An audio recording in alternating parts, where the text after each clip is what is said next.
না না, এই তো হিন্দু বলে মেরে দিয়েছে। এটা তো হিন্দু হত্যা, কমপ্লিটলি একদম হিন্দু হত্যা। এবং সুজিত দাস বয়স 23, ওনার পুত্র, আপনার পুত্র আর সুধীর পাইক ওনার পিতা।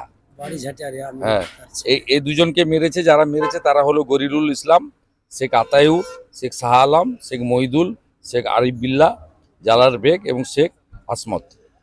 এরা নটোরিয়াস ক্রিমিনাল। এদের মধ্যে শেখ যে গরিরুল, তাকে এনআইএ ডেকেও ছিল এর আগে পশ্চিম ভাঙনমারির বোমা বিস্ফোরণ কেসে। কমপ্লিটলি এদেরকে খুন করা হয়েছে, এটা নিয়ে কোনো দ্বিধাদ্বন্দ্ব বিষয় নেই। আমি ভোর 5:30টার সময় আমাদের পঞ্চায়েত সমিতি বিরোধী দলনেতা জেলার সম্পাদক পবিত্র দাসের সঙ্গে আমি 5:30, 5:40 থেকে আমরা টাচে আছি এবং পরিবার আমার পাশে দাঁড়িয়ে আছে। পরিবার পরিষ্কার মার্ডার কেস, এদেরকে যতক্ষণ না তুলছে কোনো এই বিষয়ে কম্প্রোমাইজের কোনো জায়গায় পরিবার নেই। এবং পরিবারের পক্ষ থেকে রাজ্য সরকারের হসপিটালে ময়না তদন্ততে আপত্তি নেই, কিন্তু স্বাস্থ্য দপ্তরকে বা সিওমইচকে স্বাস্থ্য দপ্তরের মাধ্যমে কেন্দ্রীয় হসপিটাল থেকে কোনো ডক্টরকে এনে পোস্টমর্টম করতে হবে, 1 নম্বর। দ্বিতীয় নম্বর হচ্ছে পরিবারের লোক যে আপনার দাগ আছে, মুখে রক্ত, মাথায় দাগ, আপনার বাবাকে দেখতে দিয়েছে? বাবাকে দেখতে দিয়েছে। আমি হসপিটালে যখন এসেছিলাম, কি ছেঁড়া আছে? প্যান্ট ছেঁড়া আছে, আর এই ঘাড়ের একটা লাঠির কাদার দাগ আছে। হ্যাঁ, দাগ আছে। তো দেখুন, একদম কমপ্লিটলি বাড়ির লোকদের বক্তব্য দেখুন, এই হিন্দু বলে খুন করেছে, ছাড়া হবে না। বেলা 12টা থেকে খেজুরি জুড়ে বিক্ষোভ হবে 1 ঘন্টা, 12টা থেকে 2টো পর্যন্ত।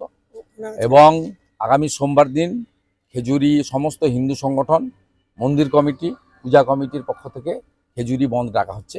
জাতীয় সড়ক, যেহেতু দীঘার টুরিস্টরা যায়, জাতীয় সড়ক এই বন্ধের আওতার বাইরে থাকবে, সর্বাত্মক বন্ধ করা হবে।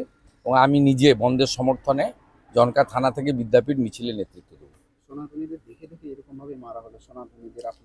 এটা হচ্ছে মানে এই যে গরিরুল হচ্ছে তৃণমূল কংগ্রেসের নেতা, সে জানে পুলিশ কিছু করবে না। ওরা এলাকা ছেড়ে পালিয়ে গেছে, পুলিশ সকাল থেকে সব পালিয়ে গেছে, মার্ডার করে দিয়ে পালিয়ে গেছে।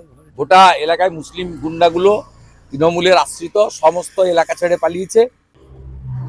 আন্দোলন তো আমরা করব, পরিবার সাথে থাকবে, হিন্দুরা আন্দোলন করবে। মুর্শিদাবাদে জোড়া খুন করেছিল, আবার খেজুরিতে জোড়া খুন করেছে, ছাড়ার কোনো সিনই নেই, একদম সিন নেই। যা করার তাই করব। আমাদের পুরো টিম মাঠে নামছে, 12টা থেকে খেজুরি জুড়ে বিক্ষোভ হবে। কালকে কাঁথিতে বড় র্যালি আছে, সেই র্যালির নাম কন্যা সুরক্ষা, তার সঙ্গে আমরা হিন্দু সুরক্ষা যাত্রাও করব। এবং আগামী সোমবার খেজুরি জুড়ে সমস্ত হিন্দু সংগঠন, মন্দির কমিটি, ক্লাব কমিটি বন্ধ পালিত হবে 12 ঘন্টার। এবং আমি নিজে জনকা থেকে বিদ্যাপীঠ বন্ধের সমর্থনে মহামিছিলে নেতৃত্ব দেব, ছাড়ার কোনো জায়গা নেই। ধ্বজ নিয়ে আন্দোলন হবে, হিন্দু সুরক্ষা এবং হিন্দু স্বার্থে লড়াই হবে। বাংলা খবর, আপনার রাজনীতি, আপনার আওয়াজ।